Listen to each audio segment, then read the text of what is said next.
6, where 5 out of the 7 rounds they took were on the attacking side, and if I'm not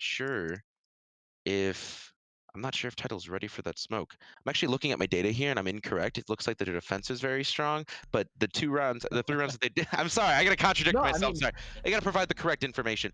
They played 3 rounds on attack. They won 2 out of the 3. Data still kind of goes to their way, right? yeah, I mean, talking about the attack and the defense, Villa is, it's only really got those two floors. Basement, we don't acknowledge basement. Basement just does not exist. It's really only used for rotates and doesn't even matter in the grand scheme of things. And Villa vertical play is very, very important. It's not only important because we have this Thatcher off the board, so you really need to get rid of that wall denial underneath. It's about really putting that defense in a precarious position. If you, as the attackers, are able to take control of kitchen, library, piano, these important places right under the site, then you can create a hellscape where these defenders really have to watch where they step. They have to be very precarious about what they do, and it forces all of the roamers back on site. And Villa is a very roam-heavy map. It's very important. Sometimes we'll see a Nomad ban simply because she's so important to bring on this map. She is going to be in play for today, so we might see a little bit of that, but it's very important as an attacker to take control of the floor that the site is not on, because then it allows you a lot more freedom in how you want to attack, where you want to attack. Drones are very important as well in this map, simply because it absolutely lends credence to taking that floor. And we'll see if we can see some of that with Slaughterhouse Bravo. We're probably going to start at an Aviator Games, as we always do with Tidal, so no difference here. But what operators will they pick on the defense? How are they going to decide to pick? We actually don't see a smoke right now. That is, when do we not see a smoke, honestly? Yeah, the smoke pick being left out is an interesting thing to see, especially when Cal was on that smoke the entirety of the last series that they were on Villa with. Although what we do see here is the Aruni in play. And now Slaughterhouse is not the only team that's been experimenting with the new operator. She is freshly out of quarantine, ready and roaring to go. But the rounds that she has been on the table for Slaughterhouse, it kind of been going her way. I think teams are having problems dealing with this operator.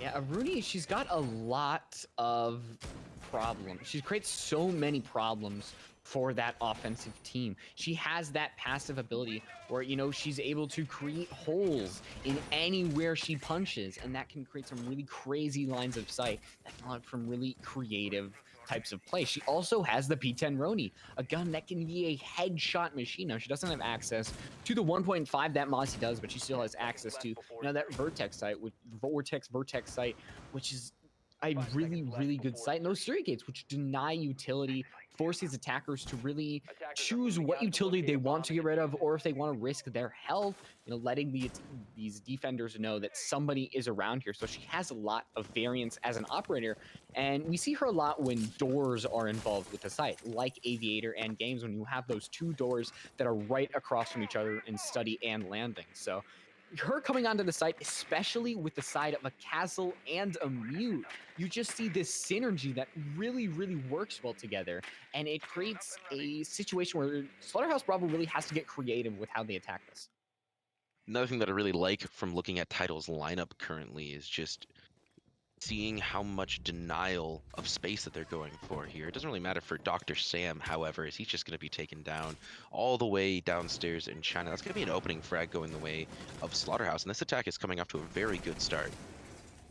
Yeah, already taking out Dr. Sam, it's going to be very, very important. But if ReedSync isn't able to get anything, and they are actually the Nomad air jab bouncing them right into the loving arms of Slaughterhouse Bravo. And I guess, right, ReedSync, we can't confirm or deny that there was any sound, so we'll just have to take their word for it. But no matter what, they are still down 2 people, and that puts them in a very bad situation. As right now, we do see that left side wall is going to be open up, allowing a big line of sight for Slaughterhouse Bravos. Mr. B's going to take some damage, and right now, Slaughterhouse Bravo, they've got time, they've got resources, they've got really all they need to make this attack work. Yeah, actually, the big problem here is how Tidal was pushing and setting up this sort of defensive play. They are too scattered out now from the site and have to push and make these long rotations back in. Packrat's actually, in doing so, going to be picking himself up a kill. That's going to be Doc falling down. Zafia taken off the map relatively early too. Call quickly, as well as Miku. Going to be quickly grabbing a kill from themselves. It's all the way down to X Stars. We've seen X Stars perform very well in these situations previously, but it's not going to matter as a Nomad charge is going to hit him, and Burnt Turkey finishes it off. First round's going to Slaughterhouse Bravo. How many times have we seen air jabs actually do their job and bounce these defenders? We saw it 2 times in that round, and most of the time these air jabs are, something that they're really more of a deterrence than anything else. They don't actually, bounce these defenders. It's just more about making sure they have to create another rotate or something like that. But 2 times we saw onto Reed Sync and onto X Stars. So that's a really good job by Burnt Turkey and setting that up to allow for success. And that wasn't the main reason why Slaughterhouse Bravo, of course, won that. But, pushing these really aggressive defenders back is a big part of why they won that round. And we're going back over to Trophy Stats. We're not flirting with Aviator games just yet. Need to locate and defuse bombs. Right. I think that playing the Trophy Statuary site it's kind of a mixed bag. We've seen this site do very poorly at a high level, played very poorly at a high level because there's just so it's so easy to get on site, right? And we saw that previously. We saw that they kind of just rushed on to, in previous games, they kind of just rushed onto the side of the map. It's really hard to kind of deny them space coming into bedroom without keeping a defender underneath that's going to be primed with a C4, someone like a Pulse, or kind of deny that space. Otherwise, you're kind of letting them just freely walk in. And having to extend it out towards the Aviator games either way really prevents some problems when it comes to teams looking to defend it. And that's why we've kind of been seeing this site fall out of favor recently.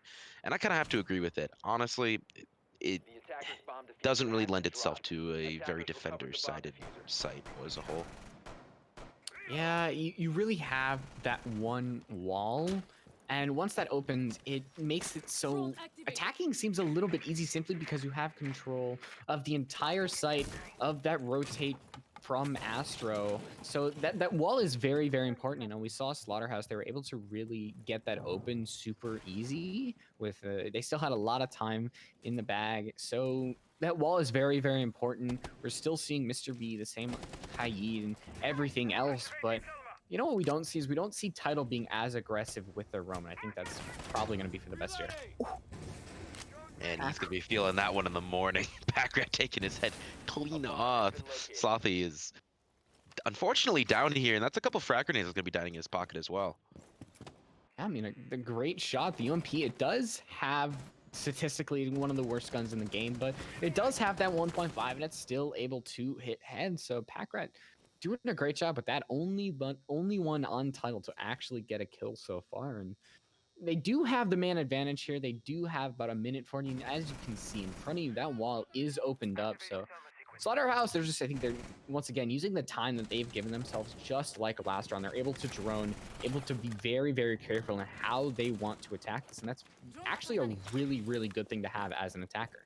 Something I've talked about previously is Slaughterhouse Bravo's drone economy, but it doesn't even matter as Mr. B and Packrat grab up a couple kills here. And it doesn't look like the attack from Slaughterhouse Bravo is even aware where these defenders are currently sitting at. They just are not being careful of these well-played angles. And it's putting them into the back foot now as they're going to have to push. Doc's actually going to be the first one up there as Mr. B falls in a hail of bullets. Not aware of the push coming through. Awful timing here as Packrat grabs up his triple for the round, trying to get a quad here against Doc, but he's actually downed. Doc's looking to just finish off the castle, and now he's in a 1v3. This is a winnable situation, as that C4 that we are hearing right now is from Mr. B, not going to really be in play, but this is going to be masking where the defenders are currently moving to reposition, and that's going to be it. Dr. Sam kind of declares another win, or the first round win here for Tidal, and that defense looked incredibly strong. Just wanted to prove me wrong over my site analysis earlier. Yeah, it's very interesting. I have a theory that Castle has a significantly louder yell than literally everybody else in the game. Like when he gets shot? Yeah, there was a time where I was playing ranked, and Right. we started on in, and we just hear this yelling, and we know, oh, they've got a castle.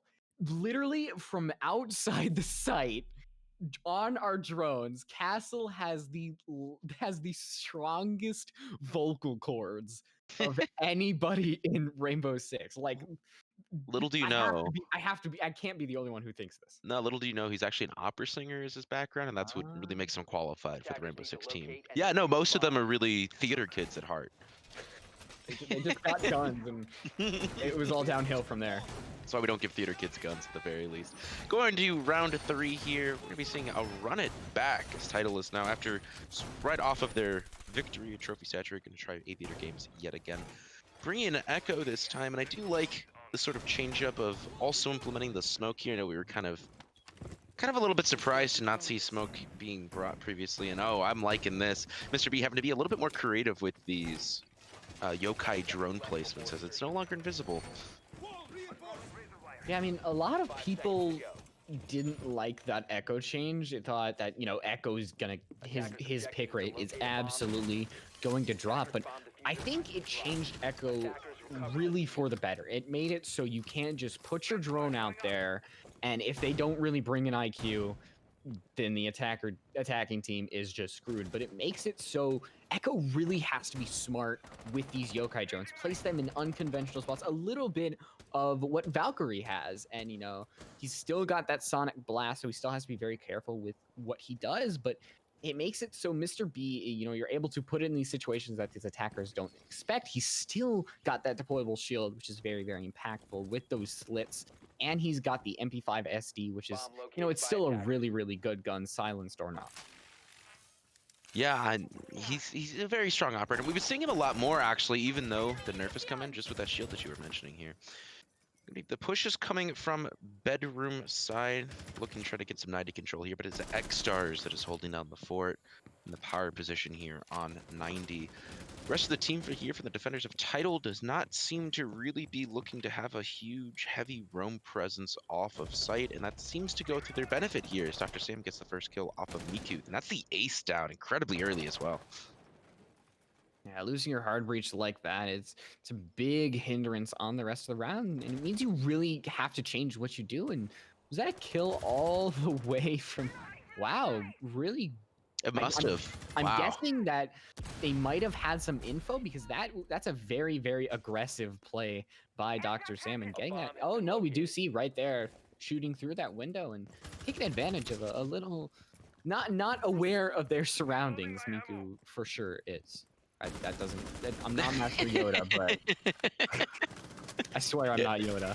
Yeah, Study has a few really good positions that you can kind of sit in to get some long angles here, and they definitely weren't respecting. It's kind of one of the reasons that getting control of Study earlier on is really important for an attack here onto this site. But unfortunately, the attack from Slaughterhouse Bravo has not really been able to crack the nut of Tidal's defense here, but there is the first tinge of success as Cal gets Dr. Sam, followed swiftly by Packrat also falling, and that's your smoke off the board, very similar to the hard breach being taken off so early. That's not what you want to be seeing here. Little bit of flirting with death there, Slothy does, because that Kaid in that vault is still a big hindrance to this attacking side. There's 2 C4s in the hand of the Melusi and the Kaid, and we do see Burnt Turkey planting just behind map. Slothy hanging from Study, and there we go. It is a 3v2 as that diffuser goes down. Slothy inside with barely any HP is now. We are even in man count, about 40 seconds to really get on this. As Mr. B piloting these drones, that's going to give a lot of info over to these defenders. We see those 3 people are going to be able to tell if anybody is peeking near landing. Doc knows that really they don't have a lot of backup from Slothy, and Slothy knows that they still have a gun in their hands, that they're going to be able to do something with it, as all they need to find is one head. As the peek from Reed Singh is not going to work out at all, as Mr. B gets the down, but it is Doc who is able to find one each, as Slothy as well as Slaughterhouse. It doesn't even matter how much health you have. I mentioned you still have a gun in your hands, and that's going to be able to win you the second round. Slaughterhouse did something there that a lot of teams struggle with, and that's setting up crossfires, having players on opposite sides of the map or just in positions that they can kind of fire the same positions together, kind of swing together, kind of fire together, and make sure that if one of you falls, you both are not going to. And that was textbook there by Slaughterhouse in a post-plant situation. Love to see it, honestly. Yeah, I mean, the crossfires are just such a big thing in Rainbow Six Siege, and it's a little bit complicated to actually figure out. It seems so easy, but in the moment, it's something that you know these average teams don't exactly know how to set up. But Slaughterhouse, there you mentioned that Slothy was just on so low HP, but because there were two members on each side, and I believe due to physics, you can only look one way at a time, so it really hinders that defense when it comes to one person down and you've got two members on each side. So I failed physics, but anatomy, that one I do know, so I can definitely understand only being able to look one way. not just like twist your neck backwards. Right, just very quickly, very Yeah. quickly. I've seen those players though. They have that really high DPI. They just go back and forth all the time. Ah, can't do it myself. QEC spam. I know I'm I'm getting too old for these young gunners here. I tell you, I'm up there. Either way, we're gonna be going back to Aviator Games, and I've talked about this before. If you heard my cast, you know I've talked about this before. Running back the same site multiple times like this. It's failed once, it's failed twice. What are you going to be doing differently here on the third try? At least on the second try, they did try a Tidal here, did try to change up their operator selection. This go around, however, they're potentially looking to have a bit more roaming presence outside of just hunkering down in the site here. But I would really like to see them kind of take the momentum that Slaughterhouse currently has onto this site specifically and try to diffuse it by taking them to maybe Kitchen, right? Just a different site. It doesn't have to be, well, it can't be Trophy Stitch, right? But it doesn't have to be a site that you previously won on. But running back the same site continuously, just saying, okay, we can do it, we can do it. I get the mentality. It just doesn't really pan out a lot of the times in comp. Yeah, but if Tidal, it's the pattern that you go 2 rounds. If you lose both of them, you then go to a different site. But if Tidal are able to, lose 1 round, win 1 round back, you won't. It's not the worst thing in the world to have that kind of 3-3 split, but you're going to be wondering whether you could have done something better. But Tidal, they still actually need to win these rounds. They still need to get ahead of the curve. And Dr. Sam, they still want to get that early peek from these barricades, from these doors, and that's something that they really were able to get a big advantage, taking out Miku from all the way in study. I don't think they're going to have that same kind of lucky shots as well, but Slaughterhouse, they're taking a little bit more time. They're going to be taking out Dr. Sam. That early gunner is going to be early off the board for sure. He got punished for spawn peeking there. He was looking outside trying to catch the player coming off of rappel, and he got slammed. Dr. Sam is no longer with us. And this is going to put Slaughterhouse Bravo in an early advantage that they're definitely going to be liking. That this is something that you've kind of like the enemy team is able to gain some knowledge. They knew that yokai drone was already at, and they were able to kind of shoot that. That's going to be off the table here for Mr. B. Now as they're slowly starting to get a hold of this site, Tidal's got to be sitting here sweating a bit. Oh, that's a really, really interesting play from Packrat. Shooting it onto the plane and then dropping the plane. It's not going to actually do anything. They're going to have to throw another smoke, but that C4 is going to do the job anyway. And right now, Slaughterhouse Bravo, diffuser not in their hands and down a member, but they still have Cal and Doc, two crazy gunners already, have 4 kills. But that yokai is in place. They know exactly where Doc is, and they're planting right at default. Are they going to be able to get it down? No. Combined with the smoke canister, that is an amazing play from Tidal. You think that you have the time to really go through it, but no, that echo forces you to go out, but it won't even matter right now as Miku is going to have to get that diffuser down, but Mr. B from the vault didn't even move, I believe, the entire round, is going to be able to finish that off, and honestly, really, really smart play from Tidal. Yeah, there's not too much else to say about it. It was a fantastic play. I think they turned a early rough start, right, losing your opening frag, having the enemy team kind of getting set up so quickly.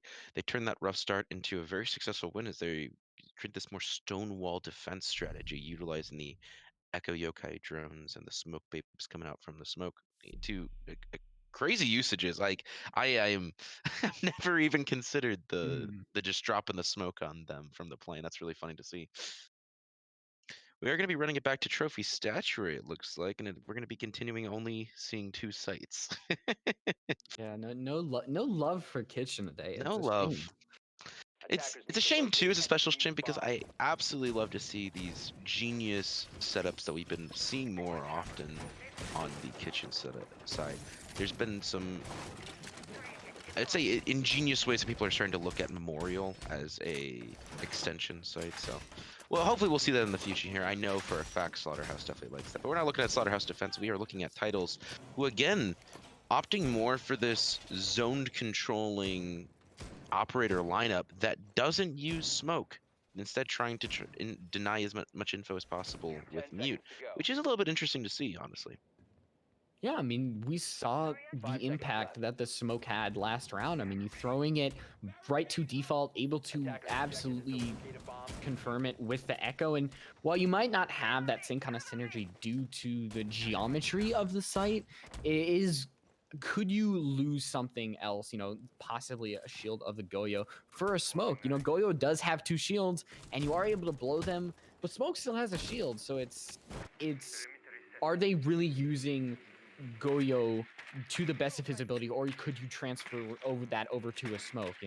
It's is the C4 from X stars that important? Is the vector just too powerful that you can't bring the British man? We all love ourselves some British men. Shout out to Unnamed Gamer, by the way, as he's the deserver for the day. We always appreciate you, man. The attack from Slaughterhouse is kind of bog standard what we've been seeing. They're trying to get control underneath in the kitchen area as they're trying to identify where these defenders are sitting at. And yes, Slothy, you are again met with a castle and bathroom. We've been kind of seeing where Packrat has been playing, and it's on these Astro stairs as well. It gives him a clear view into the bathroom area, and it's really hard for a defender to kind of push that position without really removing the utility there. Very smart on him. Good kind of angles that are being set up. The rest of the team here from Tidal have been playing it very slow and very close to the chest. As we've kind of characteristic of their Aviator games hold, they're very much all on site here. They don't really want to have a heavy roaming kind of presence that's kind of characteristic of Villa. Yeah, the room staying really on site could be help, but already Packrat swinging onto the Ana, and that takes out Slothy. That pressure from Bathroom is absolutely gone, and now they can focus on Astros. Packrat finds one, but is immediately gonna get taken down by Callan. Right now, Tidal two men ahead with about a minute left, and they're gonna get that as well. And it's just burnt turkey outside. They do have about 21 rounds in that magazine, but it won't be near enough to take out all the remaining members of Tidal. Yeah, this is Title's round to lose for sure. Burnt Turkey has a lot of utility in his pocket, has drones, has flash grenades, which he's going to try to use here to mask his approach. But it might not matter here, as he has no information where his defenders are currently sitting. He's actually going to be turning a bit at the wrong time as Mr. B picks up another round here for Title. 3-2 right now. I think Burnt Turkey actually looked at the Kaid.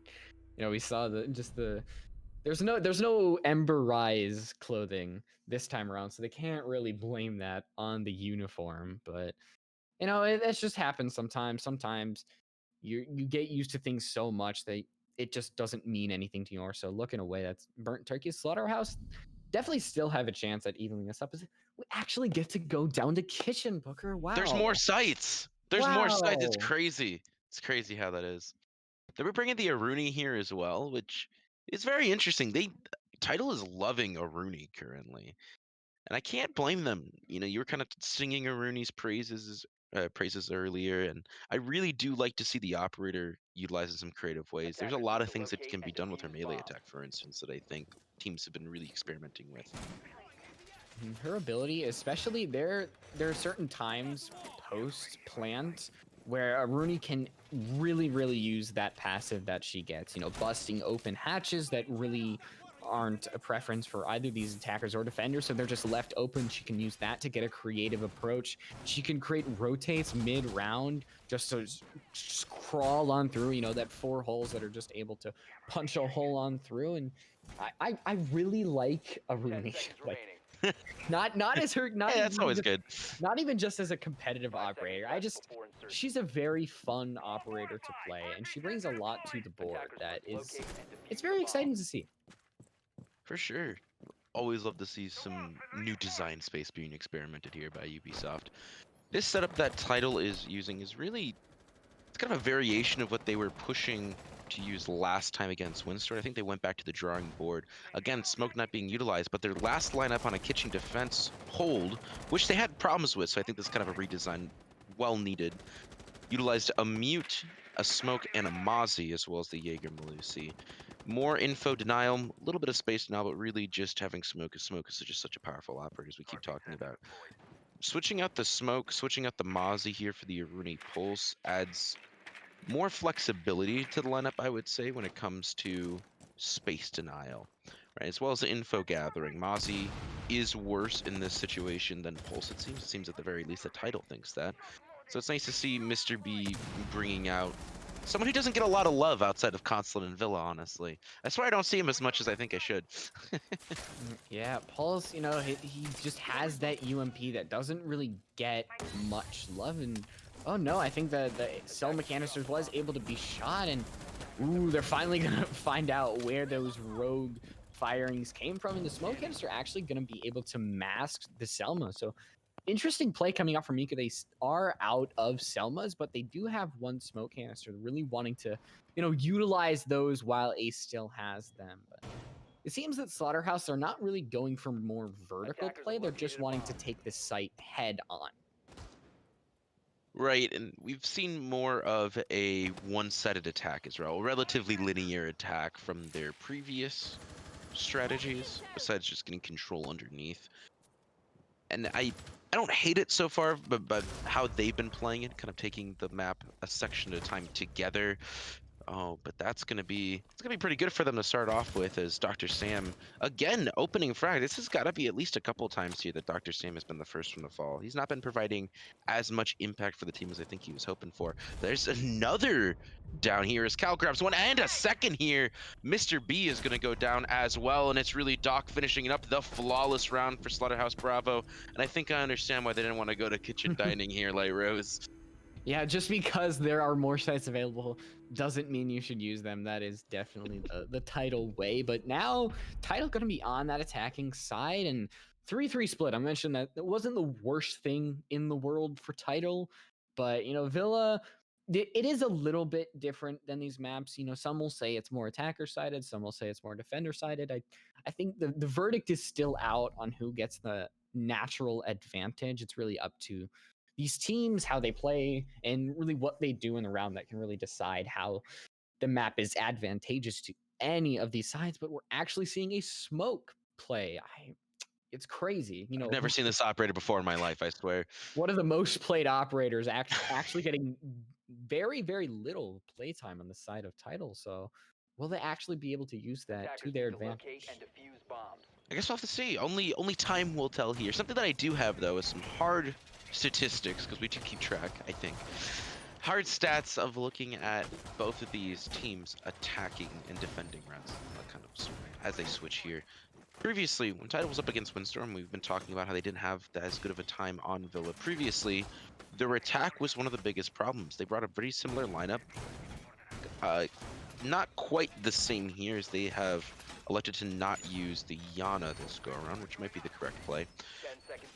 However, they were not able to really effectively use their drones to provide enough information for them to really make good decisions. I think they were moving through the map with little intel, and so I'm hoping that they kind of looked at that very critically and kind of made an adjustment here. On the flip side of things, and I've talked about Slaughterhouse's defense here before, it is a very strong defense and very hard to get through. At least Strike X had a very difficult time. So we'll have to see how Tidal makes the approach. And if I do remember correctly, I think Strike X's big problem was, funnily enough, droning. So we'll have to see if Tidal's been taking notes, because that's going to really be the game defining thing here. Is the 3-3 split.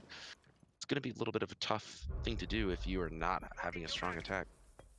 Yeah, you know, we talked about intel, and the swap over to Sledge, you actually think about the comparison between Yana and Sledge. They're actually, Yana, you might get a somewhat natural advantage. While Sledge, you do get more soft destruction. Yana still has those two frag grenades that Sledge has. She still has the gun sticks. She has a great gun, both with the RX and the G36E, as, ooh, luckily there is going to be a refrag available there. They are going to see the loss of Reedsync and Doc, as Doc does have that positive KD, very, very close to Cal when it comes to that, as ReNsync isn't performing as best as we would think they should as that fragger. As we say, kills aren't everything, but when it comes to these fraggers, they might be a little bit more important than something like we might see at Mr. B, who's actually performing very, very well for tonight. Yeah, it's good always to see people kind of coming to form. And as we go over the course of the season, some people are going to have some good days, some people are going to have some bad days, much like casting, actually. On the other side of things, though, Slaughterhouse, Cal's looking pretty good. You mentioned it, but even the players like Miku and Burnt Turkey, we kind of see them relegate themselves a bit more to these supporting roles. So their KDs might not be telling the full story of the impact that they are having here on the game. And we were spending a lot of time talking about this because it's taking a lot of time for Tidal to figure out how they're going to be choosing their attacks here. They finally got control of top of red, but they are not 100% sure where these defenders are sitting. And this is funny, this is a little bit of a mirror of what we were looking at previously, as this setup is incredibly similar. Slaughterhouse's setup is incredibly similar to Tidal's setup on the same site. Yeah, and they're still utilizing, those smoke canisters, those shields, give them that natural advantage. They are going to have 3 on their side. They have the 2 Goyo shield and the smoke. And we're seeing the drainage of utility on the side of Tidal. They are out they've got 1 frag grenade left, but they are out of Ash charges, aren't able to use any Zofia charges. So really, what they see is what they get. They don't have any chance of really getting rid of that. And now we hit the 10-second margin. They're not even close to sight. They're going to have to go through the smoke canister. Slothy over in study. I believe there might be 1 smoke canister left, but it's not going to be even close to being used. As right now, Fuser not going down as the planter was taken out. And there we go. Tidal not going to be able to get anything there as Slaughterhouse. Going to go positive, I believe, in a score count for might be the first time tonight, actually. Yeah, I think so, definitely. Slaughterhouse's defense, however, looking incredibly strong, something that we were expecting here going into this match. Always hate to see it when you wait out the smoke babes and you still get killed on the default plant. A little bit of an unfortunate round for a title, but we're going to see if they can kind of shake things up here as we move on to trophy statuary. And yeah, I don't know what to say about the lineup here from Slaughterhouse. They're kind of opting to bring some more standard lineups. They don't try to break the mold too hard, because what works works, and I honestly can't argue with that sentiment. Yeah, I mean, if it ain't broke, don't fix it. And some engineers say if it ain't broke, don't fix it. And if it ain't broke, it doesn't have enough features. And it seems that Tidal, they had that sort of engineer mindset. They wanted to, create a little bit of things, bring that Rooney on over, possibly leave that smoke behind. But, Slaughterhouse still keeping that mute, still keeping smoke, everything that really just works in the words of Todd Howard. So we'll see if they can really utilize everything that they have. They did get that 1 defensive round, and if things look good, they could definitely get that second, really go on a big streak here. And a lot of that could come down to these Romans if they're able to push Tidal back, put out ReNsync very early, just like they did last round. And we could see a very, very similar round victory for them. Yeah, and they really have to kind of stop the momentum that Slaughterhouse currently has. Titled down the last 2 rounds. Kind of feeling a little bit of pressure here, as this lead from Slaughterhouse can very quickly start getting out of hand. When you're stuck here on the attack, you get frustrated, you start making mistakes. Those are incredibly costly normally in Siege, but even more so on a map like Villa. The attackers from Tidal be trying again, similar strategy that Slaughterhouse was pushing, trying to gain control of underneath in the kitchen area, and really prevent these defenders from rotating back to site, or also trying to move the anchors into some kind of uncomfortable positions so that they kind of can look towards making mistakes. Burnt Turkey doesn't look like he really wants to make mistakes here. He is looking at the window that X-Stars might try to get in, and it's actually going to be putting some damage down towards the player. Slothy is downstairs right here, and he is not expecting the attackers to be so far in. As Dr. Sam grabs up 1, as X-Stars finished up the second one, suddenly this round is going incredibly in the way of Tidal. That gunfight was very, very awkward. You could tell on the side of Miku and Slothy. Things just did not look good, and you can just say, looking at Miku in the chat, hey, Tidal had both members. You had one right hanging on that south side, and another one just by coat check. So Tidal was really ready for that engagement, and it's a little unfortunate that nor Slothy nor Miku hit their shots, and Cal hopefully looking to change things. Stock is definitely going to do that. And already we see a 3v3. Cal going to actually escape. 0 damage done to them. Reedseek now very, very aware that there is someone else there. Right now, Tidal, they actually have gotten an advantage now. 3v2 and Doc. Oh my gosh. The suppressed P9 or the P12 onto these Astro stairs. Finding Reedseek not having a great day, that's for sure. Unluckers, but Mr. B actually Saw the not. head. Yeah, He I saw the know. head. Saw the head of Oh, the Malusi. Saw the shoot. no! Oh, that's a little bit unfortunate there. Slaughterhouse is gonna be running away with this lead. It's rough as a commentator sometimes because we know we can see the outlines, but there's also we know when it's not at the outline too. He's No, just those were not the absolutely outlines. no, they were not. No, he was just missing it. Yeah, the stress gets on you, right? You kind of mistake a lamp for a person and vice versa. So I understand. I've been there. I'm a low plat commentator. We all get the struggle. Yeah, there's always certain areas on sites that no matter how much I play it, I always think that there's a person there. And I believe that is right on cafe, right outside of reading. I always think that there's a person out there due to the scenery of that outside. And it always spooks you as a player. And just like we saw with Burnt Turkey earlier, we see that once again. And it's super unfortunate when those things happen, especially because you know that you saw them. I believe they even shot at the person that was playing in Astro. Right. They And they definitely hit. saw them at least. Yeah. They definitely saw them. I think they weren't confident in their ability to get the kill. And honestly, I really think they checked out of that round a bit too soon. Everything's winnable, man. Got that mindset. That can be a really big thing. Yeah. Just hit your shots. I don't get it. I don't get the problem here. Just get good. Oh man, Invoker, if that was true, why am I not in Rainbow Six Pro League? Well, it's because you're bad. Like, Oh. I'm so sorry. Like, But I hate to tell you. I hate for you to find out like this. I'm so sorry. No.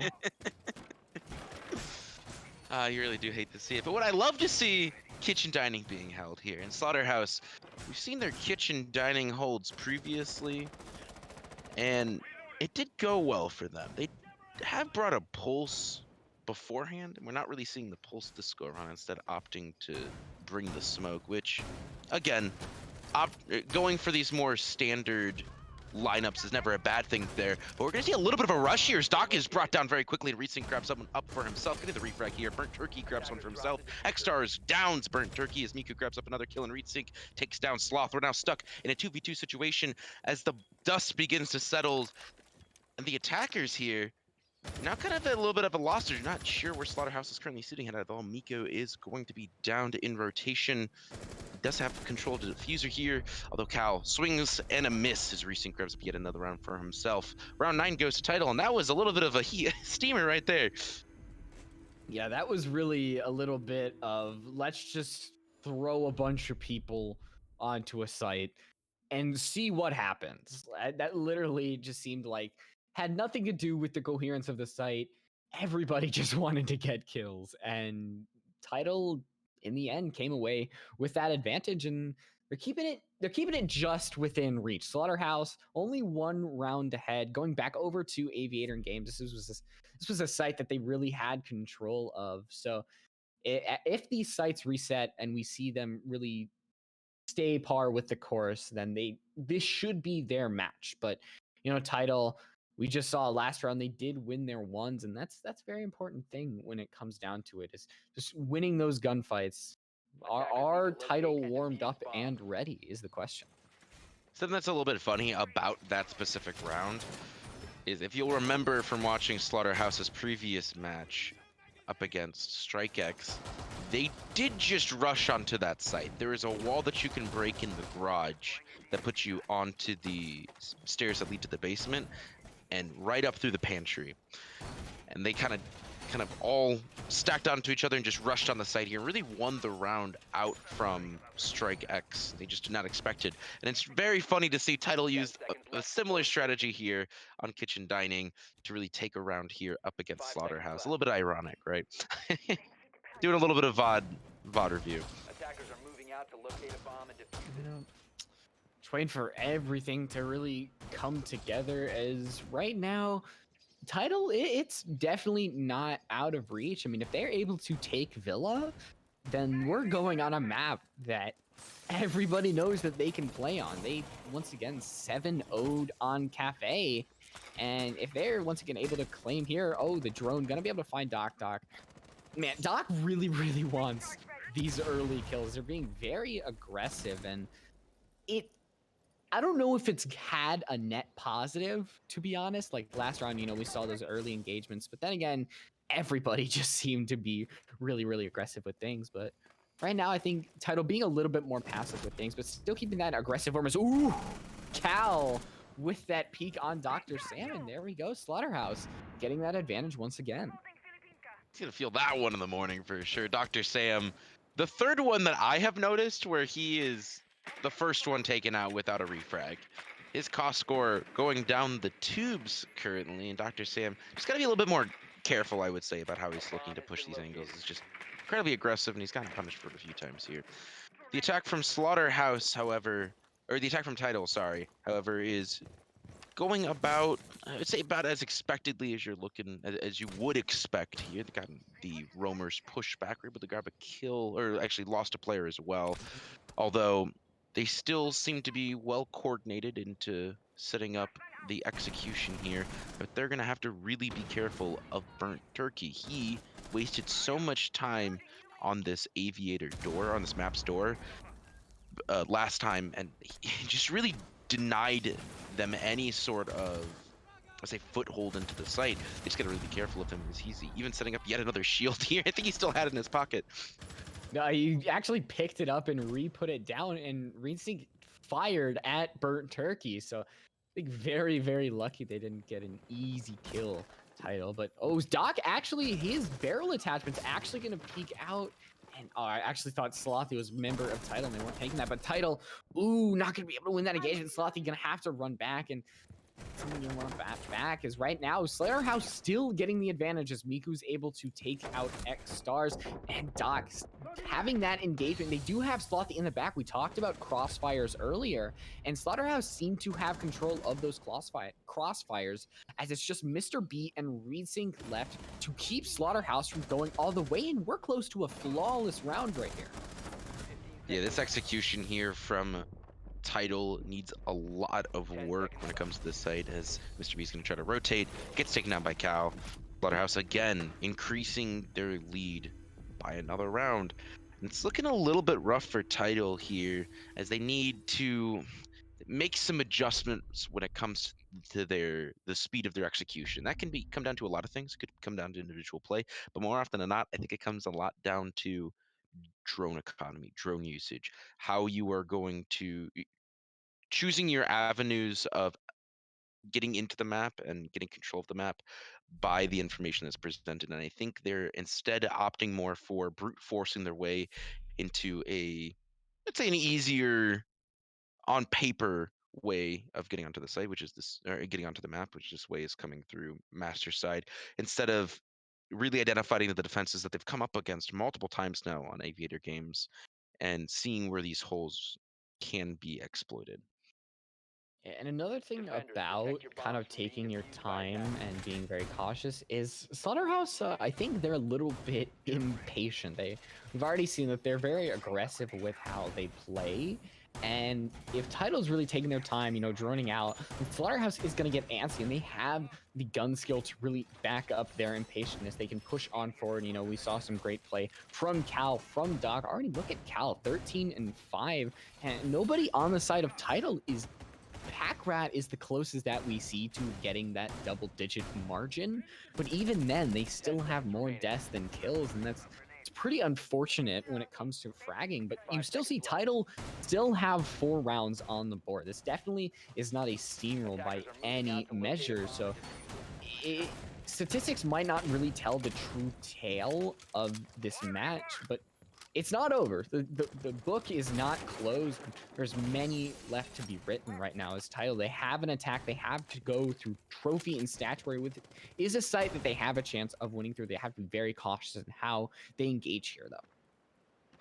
You're talking about them getting 4 rounds. It's important to note, however, 3 of those rounds was on defense. The last time that they have taken a round was that kitchen dining aggressive sort of push, but before that, they hadn't taken a round all the way past towards round 5. And unfortunately, that's going to do a lot to hurt your mental here, as you are now staring down the barrel of match point. And that's going to be a little bit of a rough, but put you into a rough mental. And it's hard for teams to kind of overcome that. Mikio is going to grab up the first frag on the Dr. Salmon. Yet another kill here as Reedsink and Packrider, oh no, are both going to fall down. And now we're looking at a 5v2, and the entire attack from Tidal has just fallen apart like paper in water. Cal's going to be taken down as we see an aggressive play from Miku, who's going to be downing Mr. B, probably finishing him off here. Oh yeah, definitely. A little bit of BM play as well. That's just rude. X-Star is the lone survivor, and he is taken down in a flawless round, a statement-making round here from Slaughterhouse Bravo, as they're going to be bringing it into map 2, map with a map advantage. Yeah, looking very, very strong as right now. Slaughterhouse is 7-4, very typical scoreline that we might see from a team that just has that advantage when it comes to this map. And Villa is over. I mentioned the book had still been written. They just hadn't put a period yet, and that was definitely the round that ended it for sure. And a great performance from Cal and Doc when it came to the fragging, but I think Slothy and Burnt Turkey really propelled when it came to holding down the site, putting down those smoke canisters, providing a great area that Slaughterhouse Bravo was really able to push back Tidal's attack. So a great job by the entirety of Slaughterhouse Bravo, and I'm really excited to see how Cafe now happens, because this is Tidal's map pool. This is their map pick, and Slaughterhouse, will they really be able to match the 7-0 that we saw against Windstorm? Yeah, at least they're hoping to see it. And I'm honestly hoping for a little bit more of a closer map there. After the half went through, it did not, unfortunately, go the way of Tidal. But I have seen this team perform before, and I know that they have it in them. We're going to cut to a quick break here, and we'll be right back with map 2 of Slaughterhouse Bravo versus Tidal Esports. So don't go away.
Hello and welcome back, ladies and gentlemen. We are here with Slaughterhouse Bravo versus Tidal in the Solar Flare Competitive League. This is week 2, actually. In Light Rose, I know you've been commentating a bunch of matches. I think the last 3 Mhm. days you've been commentating a lot, I've been actually. here. You can't get rid of me. You just kind of moved in, and now you won't Yeah. leave. Well, we love to have you regardless. Yeah. You've been watching a lot of these teams so far play Mhm. on a wide variety of maps. How was Slaughterhouse's Villa in comparison to some of these other teams that you've been looking at? I mean, Slaughterhouse had a very good Villa, especially when it came to that defensive side.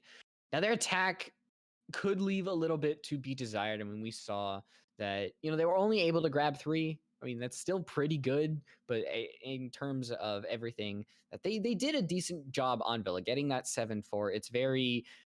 It's hard to say a typical score line, but it shows that it was a closer game. It wasn't, a blowout.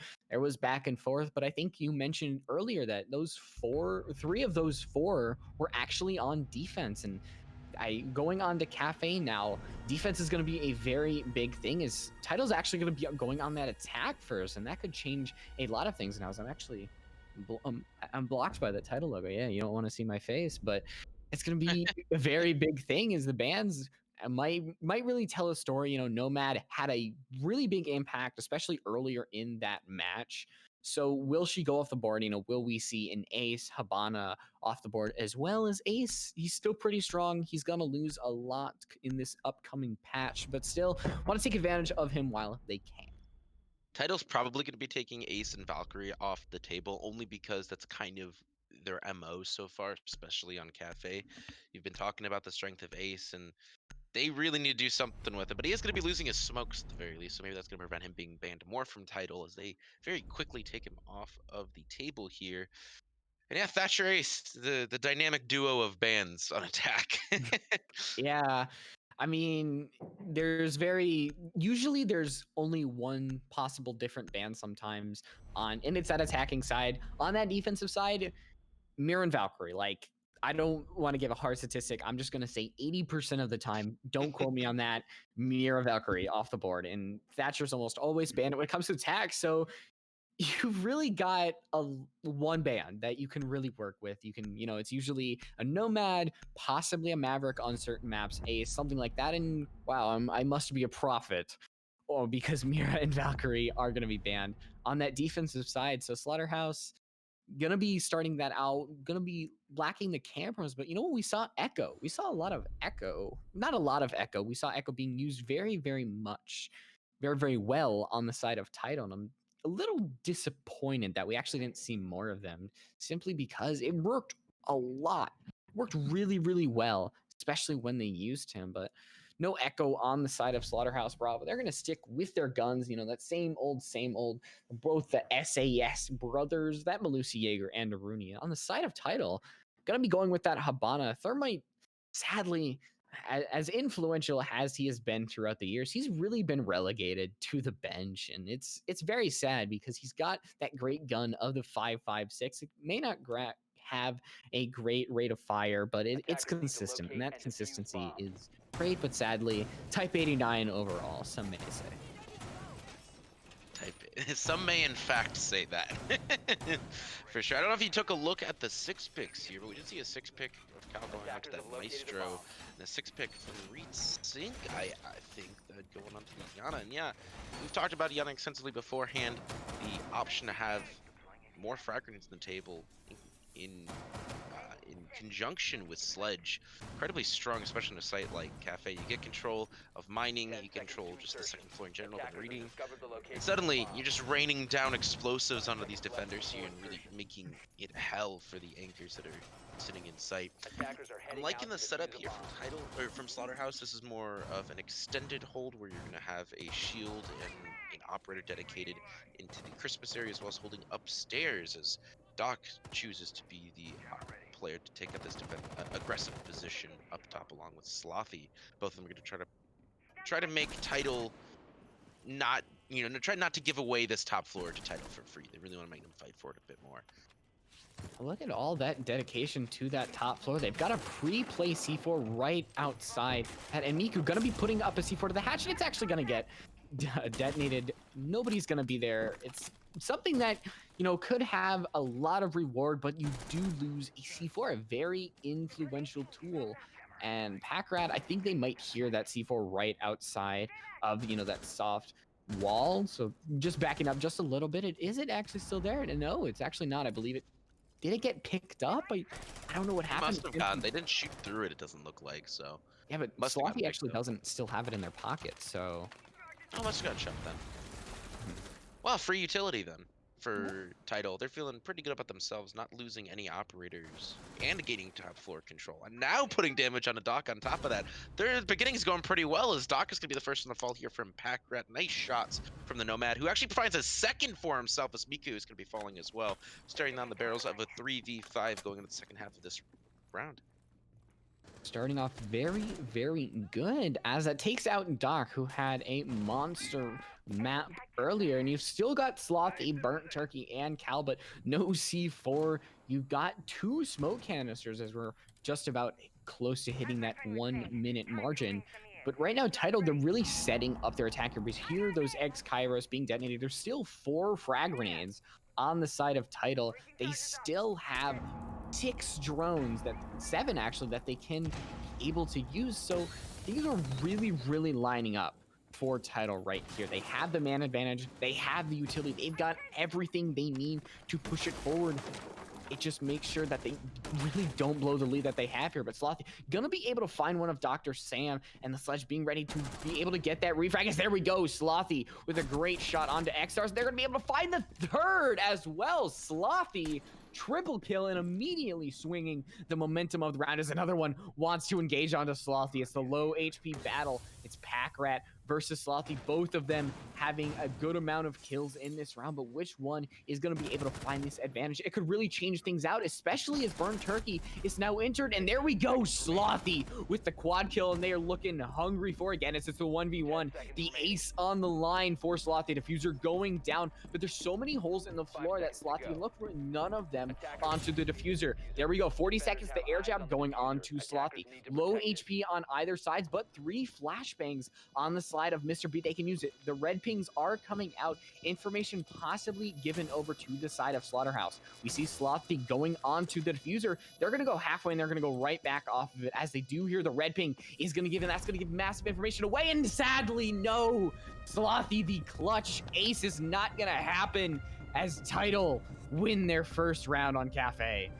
The Clutch King is not going to clutch it out for this round, unfortunately. He was doing a lot of work for his team. Actually, he was doing most of the work for his team, as every single kill that round went the way of him and his late roam upstairs. Oh man, that's some it's some flaming here in chat. As both teams very passionate about this match, understandably so, as we see a lot of back and forth here from Tidal and Slaughterhouse. That was really an emotional round.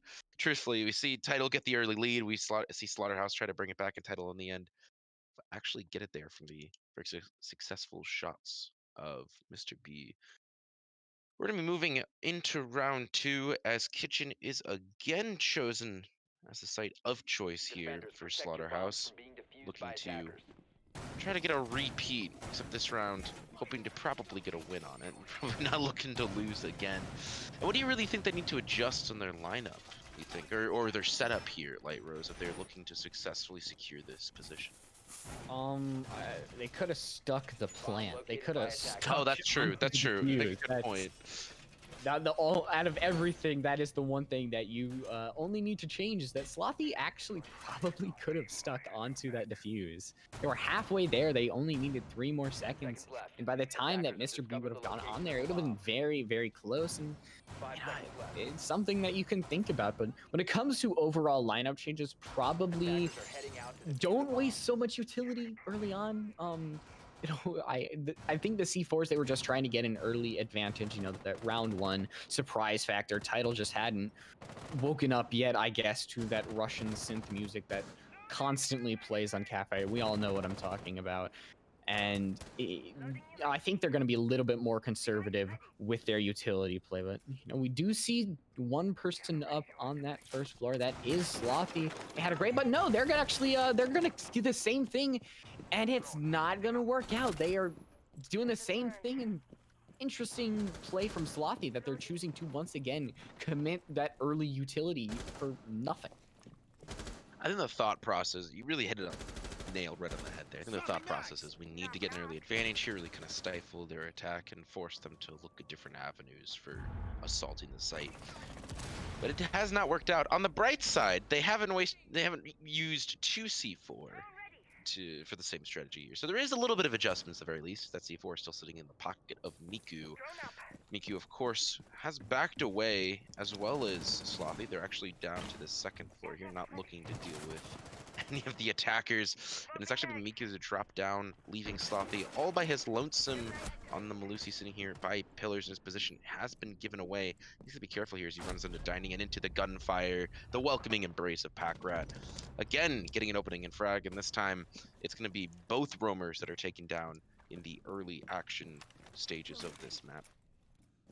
Good communication there, Tidal, giving away the position of Slothy and then Miku as well. And now that vertical play is really starting to come alive for Tidal, as they're able to find out Cal and just X-Stars, they want to drop this fridge or hatch. They want to start this engagement as the advantage is fully theirs. It's just Burnt Turkey and Doc as the position of Burnt Turkey is given away. They're going to deal a chunk of damage to Mr. B, and it's going to take 4 shots, and they're only going to injure Mr. B as it's just Doc right outside of Kitchen who's gonna find one. It's actually a 1v1, and somehow Slaughterhouse Bravo come away with the win. What? I'm a little speechless because this is very similar to last round.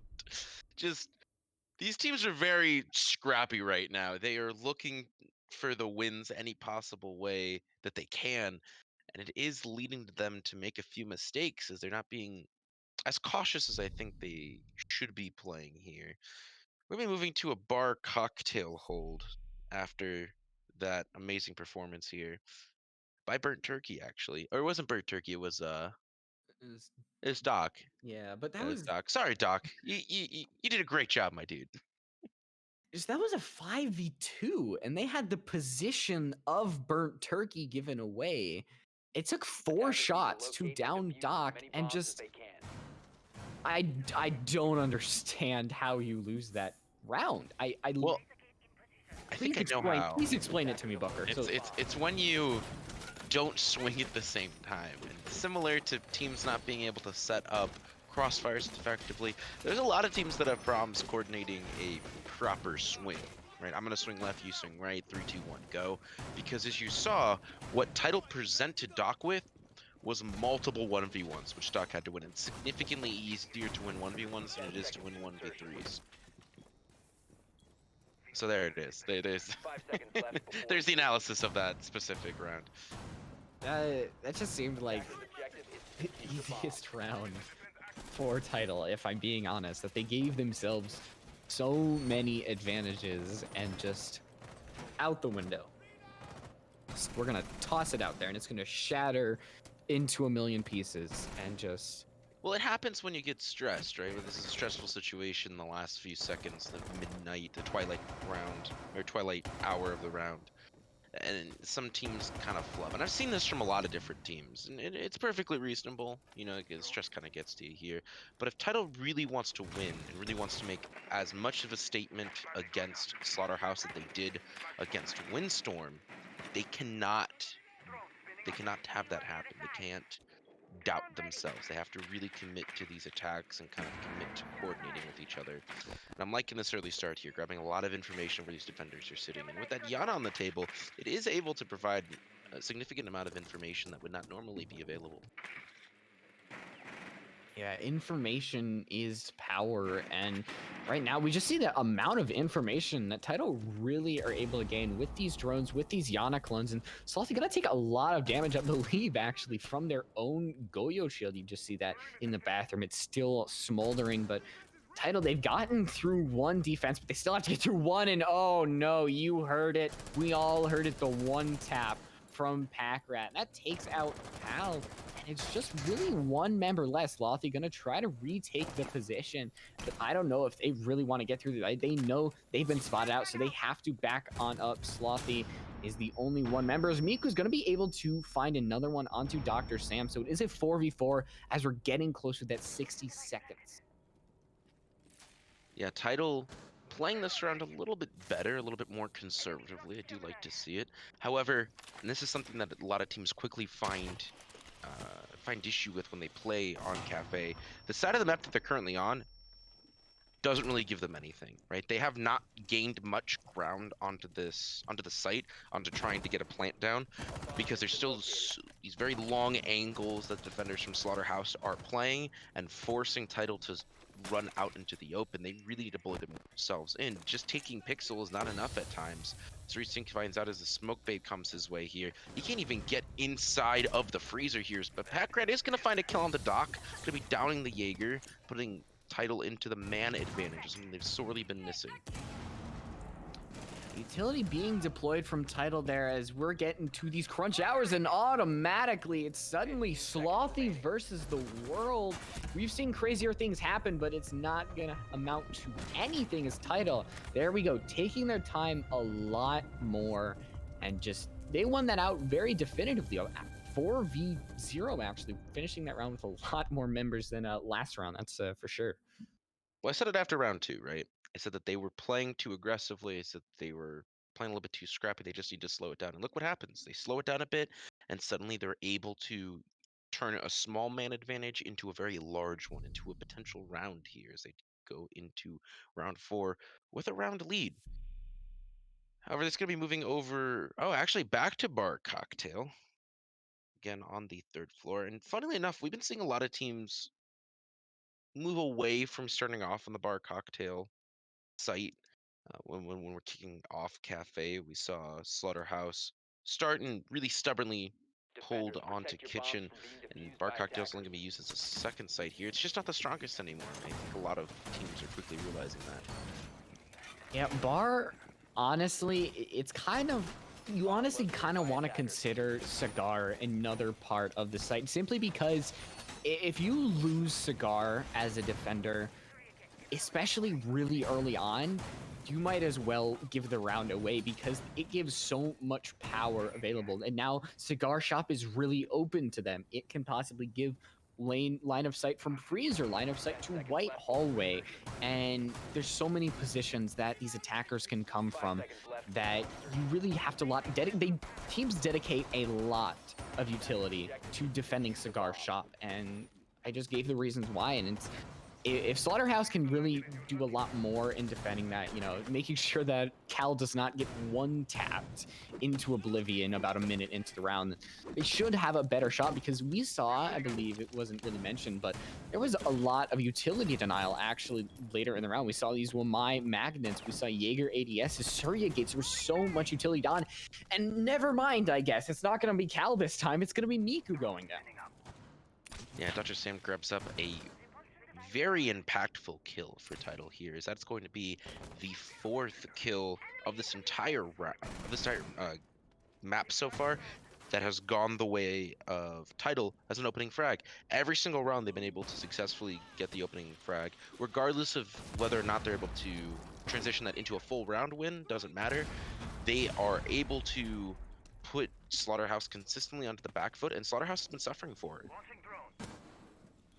Slaughterhouse, they've been suffering a lot, as right now, actually on the drone, Cal gonna be able to find two as Cigar. It's not the defenders area, it's not these attackers, it is for sure Cal's peep, and they are making sure that they can really keep this area, as we're about a minute 40, and now Tidal, they got that early advantage, but now they're looking up as they have to find a way to somehow regain the momentum that they just lost. As X are gonna prep this grenade, but there might be a lot of Magnuses right now. You just heard one that's being deployed, so any frag grenade that is thrown their way should be caught up very, very swiftly. So taking out Cal's gonna be really, really hard. It's gonna deal even more damage to Mr. B. Just look, you have to dedicate 3 members to taking out this Wamai.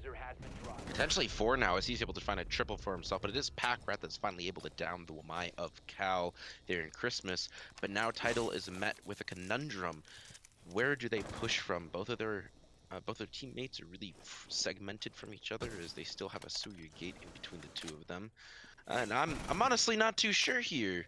Light Rose, I'm gonna be honest with you. They don't have much ground, much usable ground on the third floor, and they don't really know where all these attackers are. They're gonna have to spend some time droning. But it's actually Pack Rat who's just gonna be walking up, crouch walking all the way into Freezer, and unfortunately down here. Was able to provide some information though that XR is going to be used to great effect, grab a kill for himself. It is actually going to be Doc, aggressively playing into Christmas, taking down X-Stars and winning the round for Slaughterhouse, even it up 2-2. Yeah, there we go. We're seeing that, going back to the same old site again and again. It's working out for this defensive side.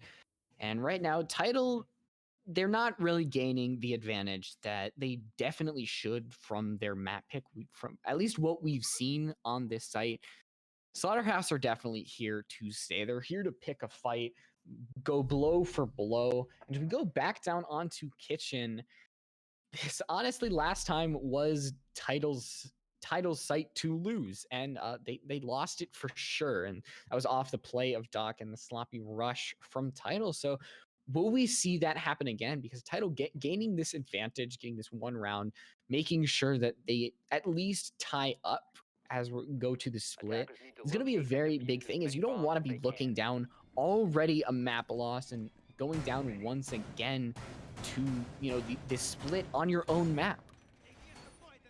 Yeah, that would be a very unfortunate mental strain to happen to Tidal, right? Already losing such a commanding way on Villa 7-4. I guess not as commanding as Slaughterhouse might would have liked it, but definitely still they didn't bring him to overtime, right? So not as close as I'm sure Tidal would have wanted in that way. And now playing on your own map, which you've successfully had a lot of success on, right? You had been able to gain that. Losing that map, being down on the half, being down on attack, is not a spot that you want to put yourselves into. 4-2 on Cafe isn't unheard of, however, and 3-3 is really the split that Tidal is looking to bring Slaughterhouse to. Is on defense. They're going to be definitely looking to shore up this round disadvantage. Oh, looking once again at Slothy because they almost got that ace last time. This honestly, Slaughterhouse could have had that advantage if a lot of things went differently. Kitchen, I guess in a sense, they have gone equal. Losing that 1v1, losing that rush, winning that rush, I guess. So things equal out in the end. So this is really to decide who gets that advantage. Is Cal playing Mission Impossible is they're actually gonna miss the drone, give away their position. Yeah, you're not as sneaky as you think. You are not knocked. You are a big beefy boy, Maestro. As we are gonna see some trading happening. Doc gonna find one for the troubles. Is actually it's Miku who is gonna gain that advantage, and no refrag gonna be available there as. Now Tidal going down a man. They need to find some way to gain him back, but they definitely have the time to do that. It was actually also the first time that they did not get the opening frag. It was very close from Dr. Sam, but not quite able to do so here. They're looking to still try to find a beachhead into the building here, as X-Stars is going to be transitioning from the roof onto the second floor, realizing that there's no roamers to really contend with, as Resync is getting some valuable information about where Slothy is playing, and he's going to be playing out the front door here. He's looking to actually pick the fight with the Melusi, who has transitioned back into Kochek. Maybe Slothy will peek. No, decided to play more conservatively, and I think that's the proper play here. You have the man advantage, no reason to risk it. Yeah, that's very, very smart because the impulse to really go forward is extremely strong. But now I guess you do have a man to lose here, as it's Mr. B who goes down, and now they have to really funnel themselves into prep or small bakery hallway. It's really their only option here, and down a man, down information. This is really not where you want to be, is it? Now it's just up to Reed Sync. They are going to fire some bullets at Slothy, but it's not going to be enough, as it's Slaughterhouse gained that advantage, and now they are this round up 3-2 right now. Yeah, this is not where you want to be if you're a Tidal. You're now against a rock in a hard place or Slaughter in a house. I don't know if that one works though. I don't think it works at all actually.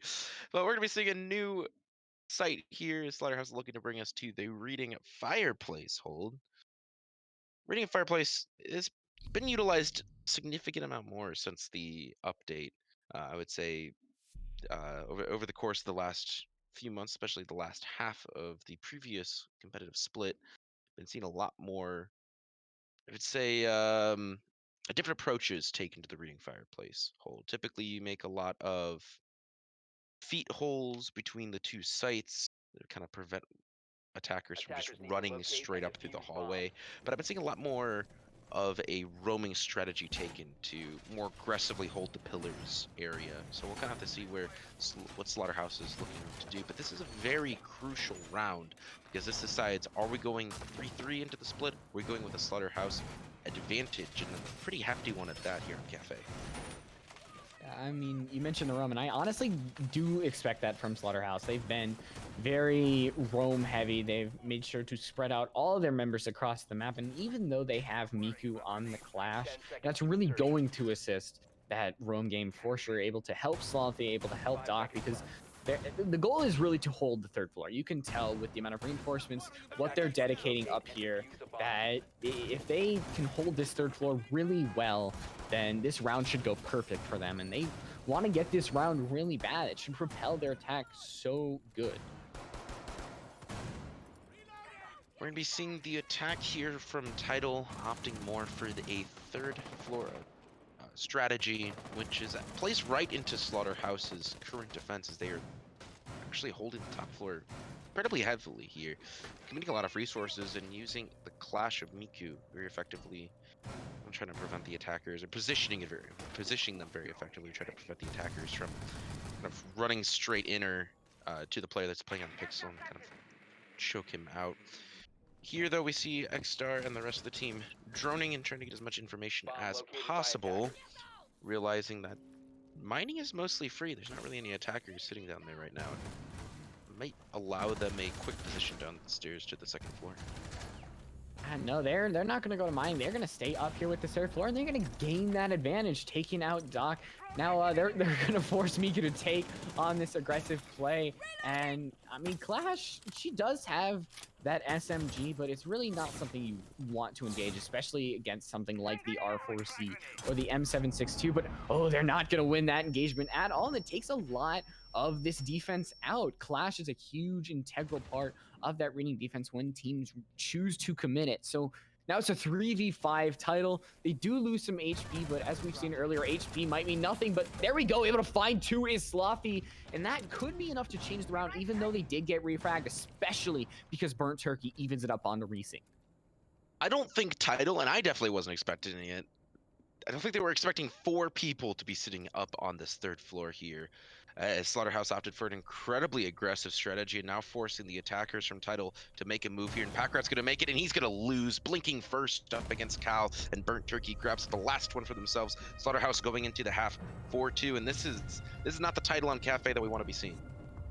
Yeah, it's definitely looking like it is Slaughterhouse Bravo Cafe.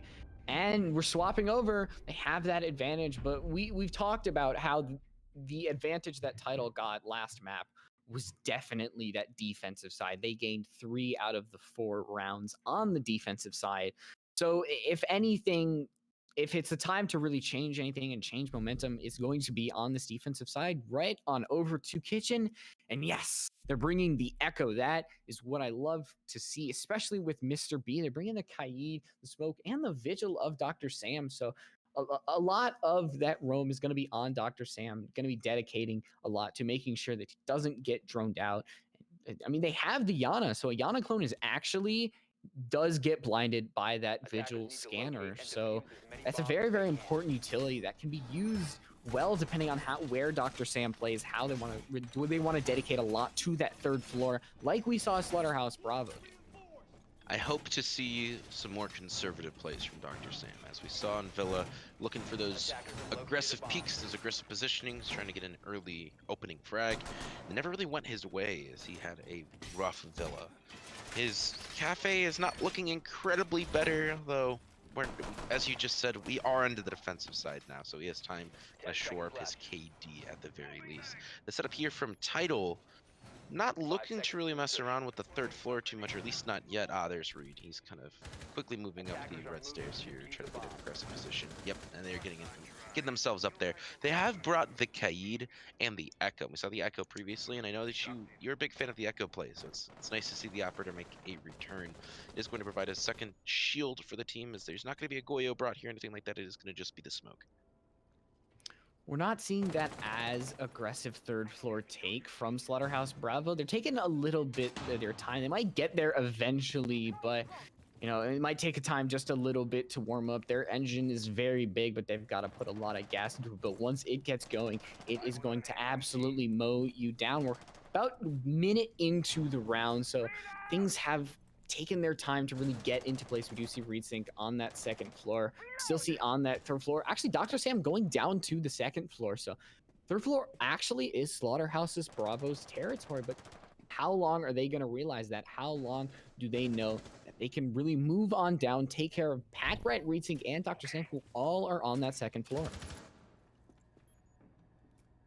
Yeah, it's really going to be on to Slaughterhouse to identify where these defenders are sitting, and they've been doing a pretty good job. We can look at the drone economy. This time on Tidal's attack, they've already spent 3 to 4 drones, probably, and haven't really gained too much information. Now, only 2 drones, actually just lost as I was talking as well, have been lost from Slaughterhouse, and they've been very, very good at keeping these drones alive and have them keep providing information late into the round. That's what we really want to be seeing here. Cal trying to find something on the second floor, but not going to be seeing any of the defenders in rotation, as now they have full control and going to start making some holes. All right, right now, that vertical play might create some absolute chaos on the side of Tidal, especially we saw that vertical play really did numbers on Slaughterhouse's Bravo's defense on Kitchen. Eventually, the round did go to Tidal, but these things happen. Slaughterhouse still now about a minute left, still waiting to engage onto the site. Just so many guns firing, utility being deployed. It's absolutely chaotic here on Cafe Dostoyevsky.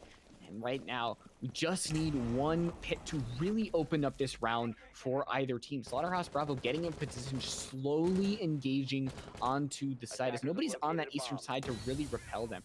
Right now, we do see the Yana and the Jaeger about to engage onto Kochek. This could decide how this round really wants to go. Yana being very, very slow in how she takes this. She's going to fire just a little bit. See the toes of Jaeger, but eventually gonna back off for now. We're now very, very slow. And the first frag of the game is 16 seconds left in the round. Goes to Slaughterhouse. Slothy gonna find another one as the Diffuser starts to go down onto at Freezer's side. Miku gonna be stopped due to that Echo, and that's gonna allow the smoke to go up. Gonna be able to find Doc and Pack Rat as well. The Diffuser is gonna go down, but is it gonna get... Actually, the Echo Drone not gonna be able to get into position, but Cal down as well, and there we go. Tidal winning their first defensive round in very, very chaotic round.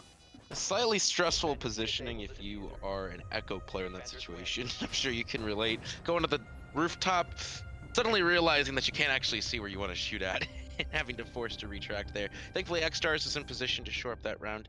And yeah, Tidal wins their first offensive round in a pretty commanding fashion, I would say. Yeah, I'm getting a little buzzy from that. And the Echo Drone, you saw that was their key to really finishing out the round. But that ventilation unit was just blocking it, and it's really unfortunate because that was a great setup by Tidal. The smoke canister, the Echo, it works really well when it synergizes. But they're gonna win it out eventually. So stopping Slaughterhouse Bravo's momentum, at least for a round. That's what they needed, right? Sometimes just stopping the momentum from a team that's really looking to run away with the entire map is what you need to really reset mentally and Defenders, to say, protect your hey, bombs from we can being beat these guys defused in a by round. We can beat them attackers. in a map. Um, do you see the bullet counts there on the Slaughterhouse's team? Is that just me? Bajillion A percent. lot of bullets. I know they were looking to add a few more rounds, but I didn't think they were compensating by trading Jaeger's bullets for the entire attacking roster to have a significantly more amount than anybody else. Man, they're just walking in there with these giant, those like Vietnam movies and things. You have the guys walking around with these giant Yeah. bundles of bullets on them. That's gonna be Slaughterhouse right now. Everybody's got the DP-27 with about 100-round magazine. Yeah, maybe 1,000-round magazine. They got it 5 upgraded seconds just True. a bit. I Yeah. don't know. That's a 100,000 about. So just Just a little bit. Ah, there we go. Their gun's just loaded. Yeah. Thank you, Ubisoft. Esports ready, I think. We're going to be seeing a hold here from Tidal that's going to opt to bring a castle. Reed Sync. Me bringing that titular character. And actually the first time on this map that we've been seeing castle at all. And normally we've been seeing significant more castle plays, but reading is really where he shines. Being able to lock off cocktail upstairs and really present a fallback position and a kind of a turtling position for the defenders, allowing them to just waste a lot of time on this third floor is incredibly useful. Wasting time is definitely the goal of the defense here. You just see X Stars, Reed Sync, everybody else is actually going to drop, and oh no, X Stars going to oh my gosh, they're going to miss it. Bird Turkey going to get revived, but X Stars, that not saying that that was the freest kill of your life, but it's definitely in that 99-cent range. And that's a huge blow to Tidal, as now you have one less member up on that third floor. Yeah, maybe he was waiting for a little bit more of a discount. Sometimes you just can't wait for the discount to come through, unfortunately, here.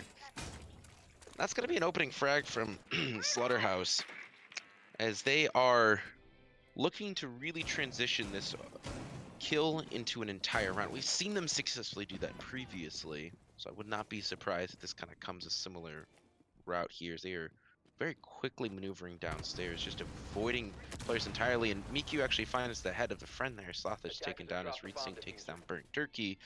And now all of a sudden, in the past few seconds, Tidal is now in the lead. And I think they're just as confused as we are. I mean, honestly, Slaughterhouse Bravo should be in the lead here simply because of that blunder by X Stars. But, you know, team kills do that to you. Friendly fire, it hurts a lot. And right now, they are in the position to really win things up, as Miku actually going to get the double kill, and that's going to clear out all of third floor. And now they're just going to bust these Ghosts just for good measure. And it's just Dr. Sam and Packrat in reading, as Packrat is going to be able to be found out inside reading. And they should be going down very, very soon. And it's just the Jaeger. And actually nobody is left on the side of Tidal. So that round all the way up to Slaughterhouse. Looking good. Looking good. 3 kills and a friend. I think that's going to be the Miku special there. It's like the Brazil, but you shoot your friends in the back here. Nice round successfully won by Slaughterhouse on the attack. Really did a good job of deconstructing the hold that they were presented here by Tidal. This is a kind of a similar situation, Light Rose, that we saw last time on Villa. Down 2 rounds, 5-3. Tidal's really got to pick it up if they want to keep themselves into the game and kind of push on to a map 3, but it doesn't look like that it's going to be that case if they keep playing like this.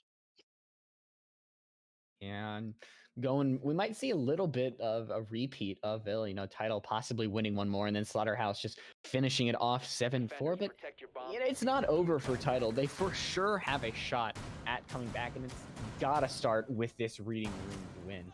You know, it didn't work out last time. We saw Slaughterhouse really take control despite the friendly fire. And I'm hoping that Egg Stars will hit their shots this time. I think that's the first step in Tidal coming back, is not missing the kill onto Burnt Turkey, especially because they're such a pivotal member of Slaughterhouse. You know, Nomad's air jabs can make a really big impact onto a round, so taking that out early would be a huge win for you. But it's all going to come down to how Slaughterhouse wants to attack this. Are we going to see the exact same thing happen? Yeah, I think X Stars is looking to potentially play a bit more conservatively this go around, still wanting to have an aggressive position here up in the cocktail area, but not wanting to, not wanting to die without a trade at the very least, and be able to fall back to the rest of his teammates.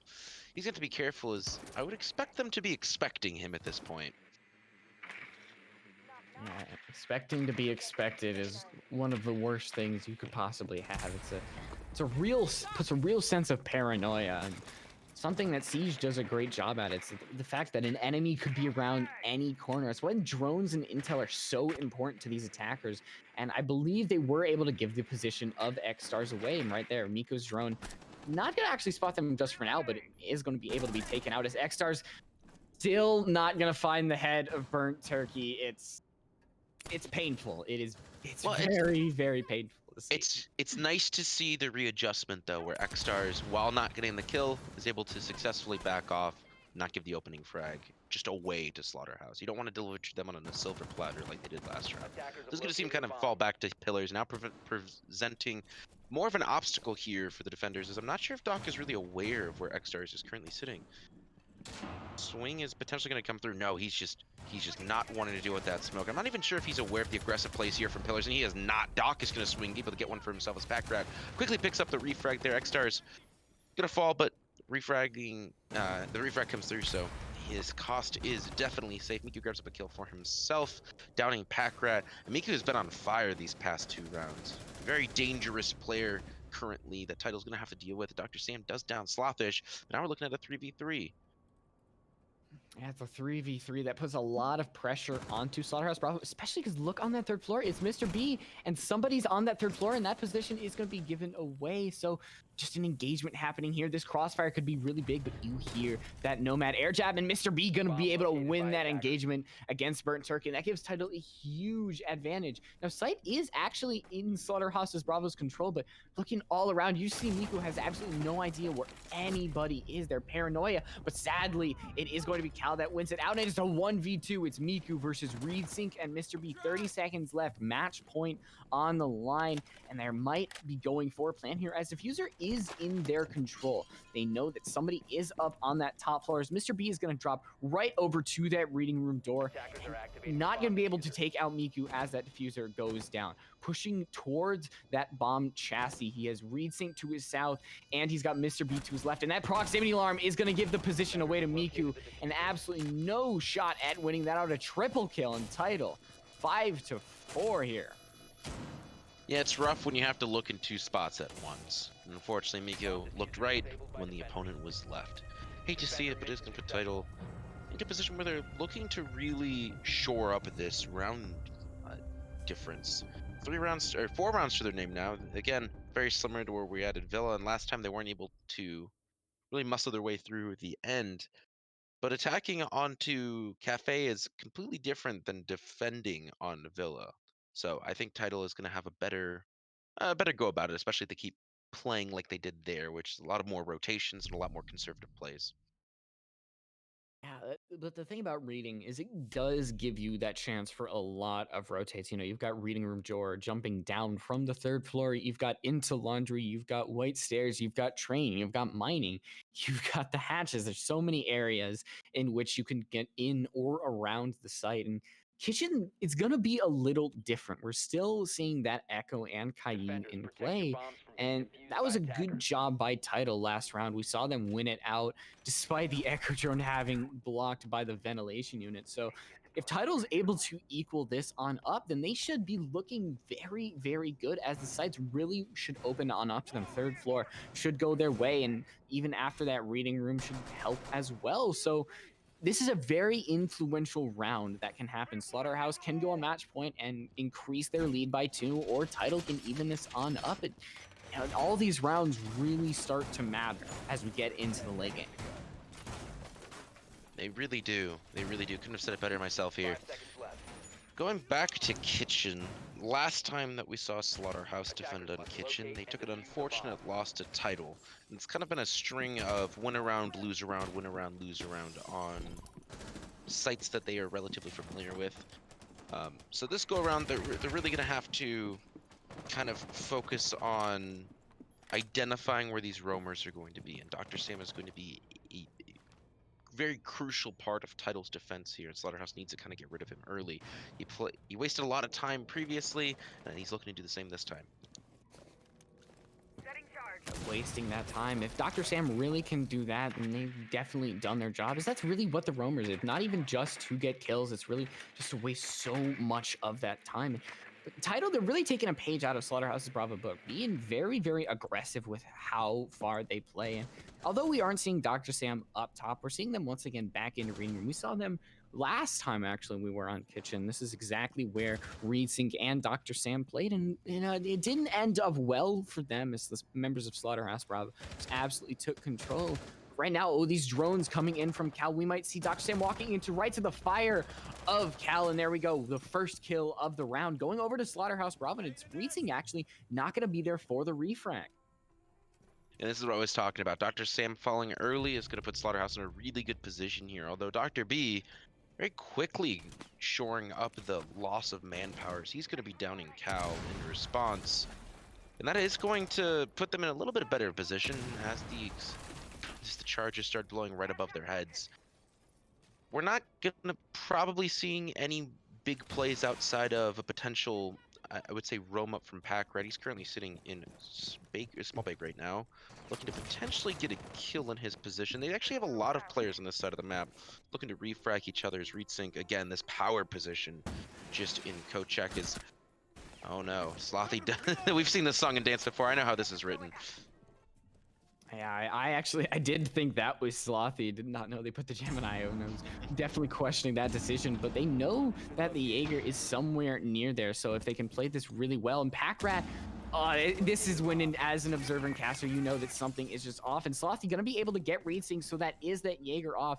And now the east side is completely on Slaughterhouse's Bravos, and Pack Rat still holding a small bakery. This could be the chance to really repel anybody on Slaughterhouse Bravo, especially because those Echo drones are still in play along with Mr. B. Those yokai stuns still are available as Miku's going to go right on and plant the diffuser, and there we go. The Echo drone on site as X-Stars goes down and stopping the plant just for a little bit, and it's just Mr. B. All they have in their pocket is yokai drones and the MP5 SD. They're going to go one. They're going to be able to find Burnt Turkey and go right as they see one jump right into Freezer. They still have 3 members to go. Slothy on low HP, so that might be their best bet as well, hanging right behind as they're not going to be able to win that engagement. The prone Doc, and it's Slaughterhouse Bravo on match point.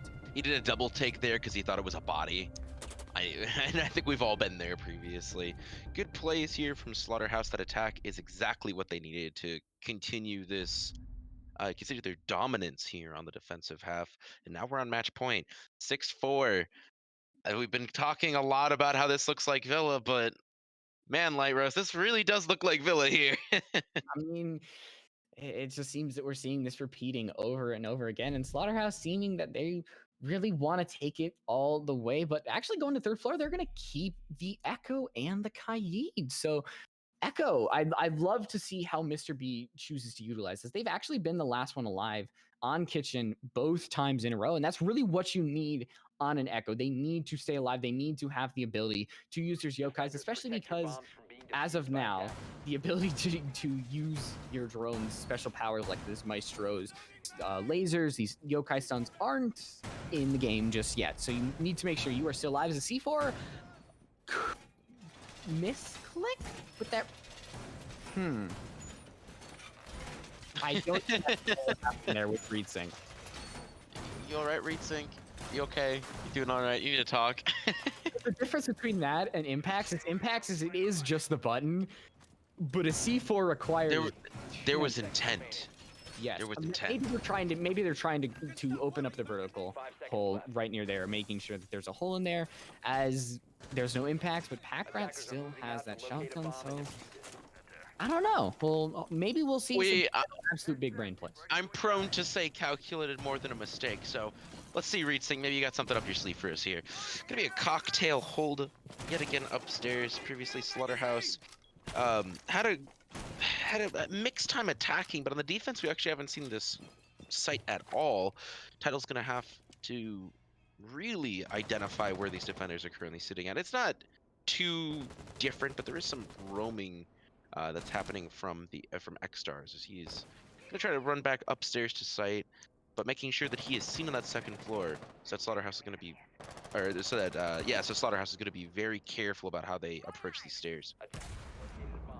Stairs are a very precarious position because it seems that engagements can be very, very awkward, and really sometimes you just win some stair engagements, sometimes you don't. As right now. Slothy going up white stairs, and we see Dot going up red stairs. So definitely both members of Slaughterhouse wanting to get onto the same floor as quick as possible. And if Slaughterhouse is really able to get this opening pick, that could be the entire match right there, especially if they're able to take out somebody like Mr. B or Packrat. And you just see Packrat taking a lot of damage right there. Something we really don't want is they're going to back off from white stairs. It's something they really need to stay alive in this round. Their smoke canisters and yokai blasts are just too important to give up for a kill. Yeah, Tidal's gonna have to be very careful with how they choose to play this here. They're putting some damage on the Slothies, thankfully. However, he's not gonna be quite taken down. As Mr. B's really trying to figure out where these defenders are sitting, he's gonna be picking a fight with Cal. Cal not wanting that smoke, swiftly backing off, but has put the fear into Mr. B. Definitely kind of scared at these holes that you're making into the floor. Cal taking a lot of damage now. Is Slothy actually able to win that engagement? Takes down Packrat and puts the opening frag securing the Slaughterhouse's court. As yet another kill comes the way as Reetzing's going to be taking down X-Star. Finds a kill there for himself as Burnt Turkey grabs yet another one. Now 4-2 now for Slaughterhouse. Their man advantage is looking incredibly strong as another one goes down. Mr. B desperately holding on to this for Tidal, knowing that this is the last round that they have for themselves. Makes the swing, finds the kill on the Miku, and finds yet another one on the Burnt Turkey. That's a triple kill here for Mr. B. He is single-handedly holding Tidal's, just a breath away from losing it out. Now 2-1, Slothy all by his lonesome, all the way on the roof, and he's just looking a little bit lost here right now, Light Rose. Yeah, 19 seconds left. They are in low HP. They do have a drone, but there's just not enough time in their ability to use it. They're going to bait out with the Gemini, and they're just going to hop onto Skylight. Info definitely given away to those members. He's going to peek to the right. He's going to have to go for frags here. He's not going to be able to find anything. And Tidal staying alive for yet another round as the echo play of Mr. B. Not even just those drones, but the gunplay seem to be there, keeping them up right now. Mr. B is not looking to lose here on Cafe, really wants to bring this to overtime, and we are now still on match point here for Slaughterhouse. But Tidal's looking, they're looking a little bit better. If they just keep feeding kills to Mr. B, they might be okay. But that was a cocktail hold. Now we're looking at a reading hold, and this was a little bit rocky the last time we saw it. Yeah, it worked out the second time, but you don't have a second time. This is it. It's do or die right now. And if it's going to be swapped over the Pulse, might be a good decision. You know, Pulse has that C4, has that ability to really locate the members of Slaughterhouse Bravo. And that's something you really need to do, as they've really appeared from these precarious positions, and only the good crosshair placement of Tidal, those quick reflexes, have saved them from utter disaster. So I'm guessing they're going to be more focused on a site-based hold instead of really holding up that top floor. You know, no castle, no clash, nothing like that. But they still do have the Mute and Goyo to really put their shields up. But you know what I don't see? I don't see a smoke on the board for Oh, here we go again. Here we go again. Yeah, but I like the Pulse, though. I like the Pulse being here, and the Pulse is going to be really instrumental in winning or losing this round, especially where Dr. Sam is playing. Is that he's all the way down in kitchen. He is really looking to kind of check the ankles of Slaughterhouse as they're coming into the site. I'm not sure if Slaughterhouse is going to be droning him out too, and that's going to be really important for them to kind of drone out this first floor. We have seen the attacks come from both the third floor and the first floor, so they might actually run into the guns of Dr. Sam, but we'll have to see. Oh, it might be Burnt Turkey actually finds the Pulse. You gotta be careful here, Sam. Oh no. It's actually gonna find Doc that finds the first kill as Reetzing gets taken down. Sam provides some information, but no, he gets thrown down here. This is a really unfortunate position to be at. He is also downed. Cal grabs up the kill, and Tidal's defenses are looking a little rough for where this is not where you want to be at if you're Tidal. Certainly not on match point, and certainly not up against Slaughterhouse. They're brutal when they get an advantage. They have taken advantages and they have ran with it, and you have just handed them the keys to the castle. Bomb located by attackers. Especially right now, X-Stars. All right, you hit something, it's not a person. But now if they go down in Cigar Shop, it is just going to be a snowball absolutely to a Slaughterhouse victory, as holding Cigar might really be their only key at taking this. As you know, we do see Mr. B on the second floor on the same site.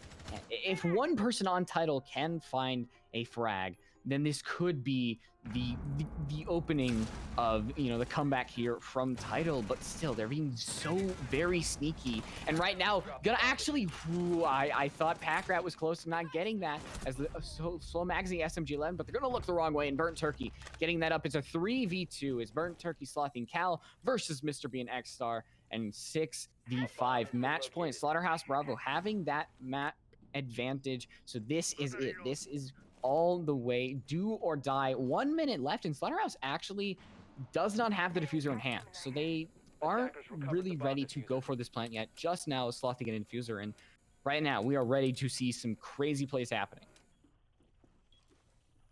Yeah, we're gonna need some more hero plays here from Mr. B. Is he still on the table, and he's gonna look to swing, not gonna be finding anything but air as the rest of Slaughterhouse is now transitioning. Try to get support the plant going down from Slothy. X-Star is stuck on an island upstairs. Mr. B actually able to find up one for himself, and that's gonna be a double kill for the Goyo player here as he's looking to secure another round for himself and his team. And oh no, he is down, and it's now down to X-Stars, and his position has just been given away upstairs. He's gonna make the drop, probably heard by the attackers of Slaughterhouse, and yeah, they are aware that he is among them.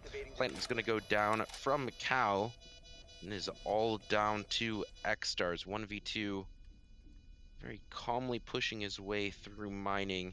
Maybe the defenders don't quite know where he's at, but there is a drone if you'll pay attention to the bottom left-hand side of the screen in that drone hold there. So X-Star's position might have just actually been given away. He's going to be approaching the diffuser here. There's a lot of holes straight to his position that he's going to have to contend with, and yeah, it's going to be Cal. Straight through one of them, going to be taking down X-Stars, winning it 2-0 for Slaughterhouse on Cafe. Looking pretty strong as a team. They're going to have a pretty successful season. They keep playing like that. Yeah, and Slaughterhouse taking away Cafe, the map pick of Tidal, and not looking as strong, that's for sure. And even though they got one more round, it still seemed that Slaughterhouse just got the best of them and still looking pretty strong, especially on the side of Slothy. Look at that, 3 members of Slaughterhouse getting that double-digit margin. So, and great job by Miku Burnt Turkey, still staying up there when it came to frags and utility.